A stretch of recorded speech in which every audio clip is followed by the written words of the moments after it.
Now, the US and Iran appear to be inching towards an agreement to end their war, even as Donald Trump amplifies his threats against Tehran. The US president posted that if Iran accepts the latest US offer, then the war will end and both sides' blockade of the Strait of Hormuz will be lifted. But he also wrote, if they don't agree, the bombing starts, and it will be sadly at a much higher level and intensity than it was before.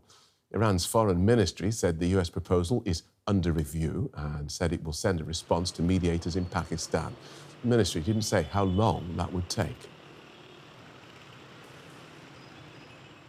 Let's get more from our correspondent, Benjamin Alvarez Gruber in Washington. Welcome, Ben. Is this latest announcement any more hopeful than all of the others that have gone before it? There is a lot of hope still and a lot of pressure that is mounting here in the U.S. on President Trump, on the White House to finally have an agreement with Iran. And I'd say there's an additional thing that Trump officials and those that are taking part in these negotiations are trying to deal with. It's that time is running short, also ahead of a planned trip by U.S. President Trump to China next week. Several experts see that without a deal on the Iran war, that China would have more leverage over those talks between Chinese President Xi Jinping and the U.S. President Donald Trump. But that's also something that we saw at the White House. At the podium, we had Secretary of State Marco Rubio yesterday briefing reporters trying to explain this strategy. And one of the questions was, why should those Americans, why should people in the U.S. actually care about what's happening in the Strait of Hormuz, considering that from the White House we heard that this is not so important for the U.S. but rather for other countries. So there is some deep concern if they will be able to find a deal now. And of course, there's so many players involved. You just mentioned some of them, Iran, the United States, also Pakistan, and we have the Iranian foreign minister in China now ahead of the trip by President Trump. So that's also something to look out now as they're having more pressure to actually find at least some common ground on this one-page proposal to end the war. What do we know about that one-page proposal?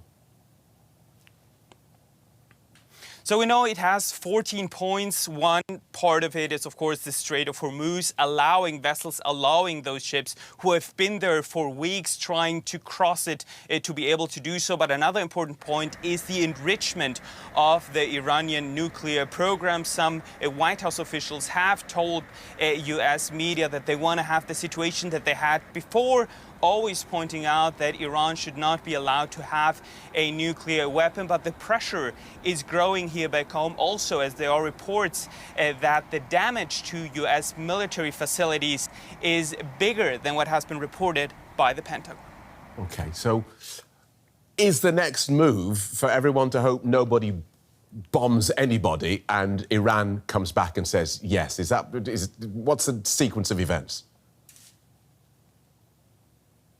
That is the idea, but President Trump also said he would bomb Iran if the Iranians don't follow what they agreed on. And that's another big question mark. What did the Iranians agree on?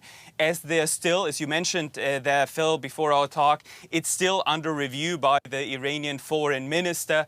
It's not quite clear. We have a lot of sources on every side of the negotiations. And of course, they have their own interest. They want to push their narrative. They want to talk to journalists to also kind of present their point of view. So we will need to wait to find this, but we know that from the U.S. side, they want to have this deal as soon as possible because President Trump definitely back home needs a victory or something that he can present, as he likes to present himself as a deal maker. And time is running short, and the American public is also not very supportive of the war that's happening there. And a very quick word on this notion of a Trump victory. Donald Trump has announced the suspension of this Operation Freedom.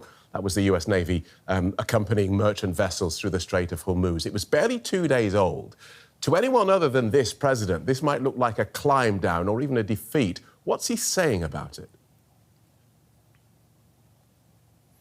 So they're usually very good at twisting it and presenting it as a victory. And this announcement by the US president only happened hours after Secretary Rubio said this would continue. We had CENTCOM, so Central Command, announcing these two ships that were escorted. But of course, there's a lot of military personnel involved. It's very expensive. It's very difficult. But they will try to twist it and then present this deal as a victory for the US president. But we will need to see if the US public actually will buy this as a victory for Trump. Thank you, Ben. Benjamin Alvarez Gruber in Washington.